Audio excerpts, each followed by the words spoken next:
Shri Mahalakshmi high school junior college Indore या शाळेची विद्यार्थिनी. माझे नाव सान्वी आळेकर.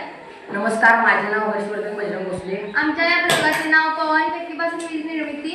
यांचे मार्गदर्शक आमच्या शाळेचे प्राचार्य Shri M R Patil sir, उपमुख्याध्यापक Shri K T Kumar sir आणि विज्ञान विषयाचे मार्गदर्शक शिक्षक श्री आर आळेकर सर यांनी आम्हाला मार्गदर्शन केले. आम्ही या प्रोजेक्टमध्ये पवन चक्कीपासून वीज निर्मिती केलेली आहे. यामध्ये आम्ही पवन चक्कीमध्ये वीज निर्मिती ही या बॅटरीमध्ये केलेली आहे. याच्यामुळे आम्ही या बॅटरीचा कन्वर्ट या घरामध्ये केलेला आहे व या बॅटरीचं कन्वर्ट आम्ही ह्या लाईट्समध्ये केलेलं आहे. याच्यामध्ये आम्ही साहित्य वापरलेलं आहे ते PVC पाईप्स, वायर, LED, बुट्टा, गाडी स्वतः तयार केलेली आहे आणि हायवेवरील काही काम आहे. पवन ऊर्जा हा अक्षय ऊर्जेचा एक प्रकार आहे.